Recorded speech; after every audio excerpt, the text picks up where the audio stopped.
Good day to the humanity at large. I'm going to start a series of videos on maxims given by the Indian ancestors and which are relevant, rather ever relevant for the entire humanity. These maxims are basically in Sanskritam. Sanskritam meaning that which is done well. The language of the entire humanity is basically Sanskritam, that is the original school of thought.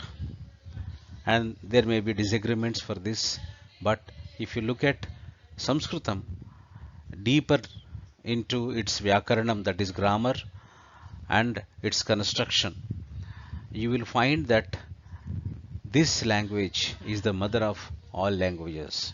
So my appeal to the humanity, wherever they are, is that it's better that each one of you must learn Sanskritam so that you will be able to create a vibration which is within and outside when you use Sanskritam, and that's going to add value, so much value to yourself and to your surroundings or the ecosystem in which you live. It's very interesting to know that even on Subhashitam, that is maxim, there is a Subhashita, which is there is a maxim on the maxims, which says Prithivyaam Trini Ratnani Jalamannam Subhashitam, meaning on this planet Earth there are three jewels which are very essential for the humanity to survive. One is water, that is Ratnani, Trini Ratnani. The first Ratnam is Jalam, the second one is Annam, that is food, and the third one is Subhashitam, which means that which is said well or that which connotes voluminous meaning. And this maxim about the maxims talks about the depth of the ancestors' knowledge and the kind of pearls of wisdom they have shared, rather left behind for the humanity to read, reflect, and conduct accordingly. Let us see the first maxim.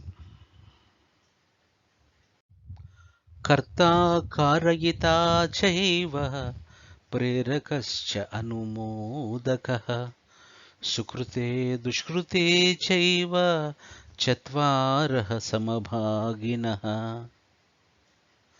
Karta meaning the one who does the deed. Karayita, the one who gets it done. Prerakascha, the one who inspired the action to be done. Anumodakaha, is the one who has supported. All these four are equally treated, I mean to say, shall be shared the fruits of this deed. I mean, if an action has got four partners to it, it has to be taken into account that these four partners must get equal share of it. What does this mean? Karta, the doer. The maxim provides the well-established way to reward or punish, and the question surfaces is, what if the doer himself or herself is the party to the act and there are no other three partners to the act committed? The act itself will give the answer. I mean to say, if you want to search for the rest of the three partners, whatever is the action or the karma that has been done will itself give the clues about the rest of the three people. Let's understand Karayita, the one who gets it done. The doer does and acts because he was asked to do so. The person who asks the doer to do is a party to the act. Why does the doer do the act in the first place? Because it gives him or her some benefit. The person who asked the doer also gets a benefit, which means the person who gets it done, who gets the work done, will have a benefit attached to it, and the person who does the karma or the action has also got a benefit to it. Now let us understand the preraka, the one who inspires to do things. An inspirer is one who motivates, inspires, encourages the doer to commit the act. Why does or he why does he or she does the act? Because by doing so he or she also gets the benefit, which means the person who inspires the doer to do an act will also get the benefit along with the doer. So the inspirer does not inspire just for the heck of it. He has a motive behind it, which needs to be looked into. Anumodaka, the one who supports.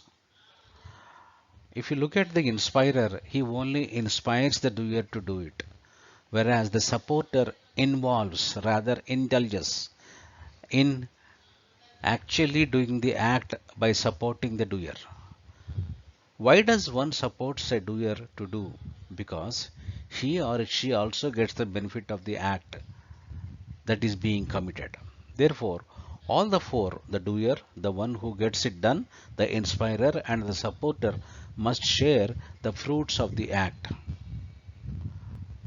If you look at our courts of law and their judgments, many a times lack of evidence deprive the benefit of the rest of the three, or lack of evidence enable the rest of the three to escape from the punishment. Mostly the evidence proves the doer, and the other three save themselves intelligently. When the court gives a judgment, it has to look into these three aspects. I mean to say, who is the inspirer, who got it done, and who motivated and who supported the doer to do these things. There may be instances where the doer himself has done it without the support of any one of them, but still you will find a clue that must have given an insight into what inspired the doer to commit the act, whether it is a crime or a punya karya or a good deed. The courts or authorities, while rewarding and punishing the persons, must look into these aspects to give the real justice. It's only then the justice gets prevailed.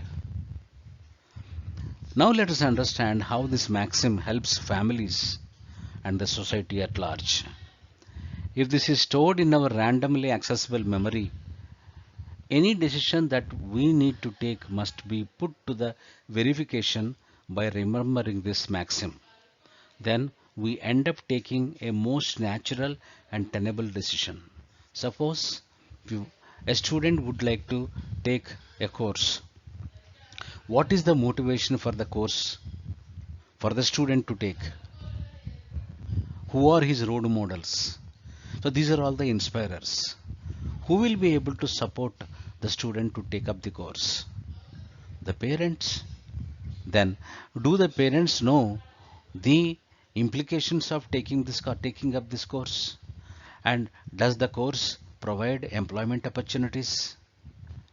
All these aspects will need to be understood only when the doer, that is the student who is on a task to choose a course or a career path, will be enriched by understanding the inspiration, the support he requires, and the inspiration of the people who had excelled in the chosen area, plus the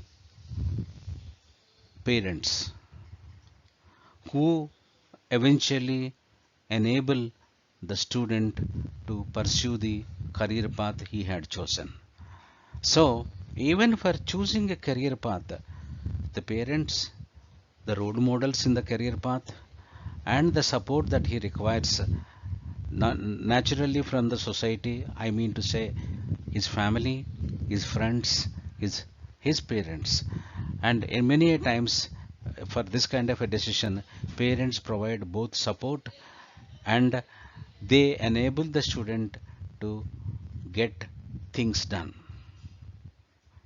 So this maxim, if understood in a proper perspective, will add immense value to the decision making process.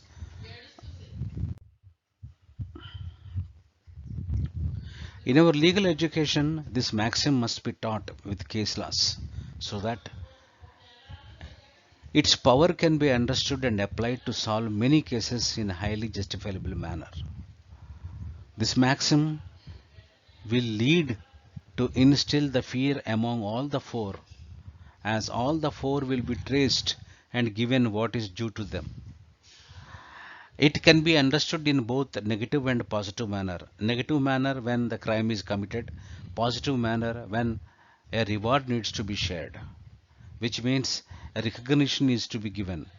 Many a times, to bask in the glory of doing certain things which are good, only few people will be chosen. The rest of the people, that is the three people, in the as per the maxim, the person who got it done, the inspirer, and the person who supported it will be ignored. So, a society can thrive well in a justifiable manner only when all the parties involved in a particular deed or a karma or an action are rewarded or recognized for their efforts.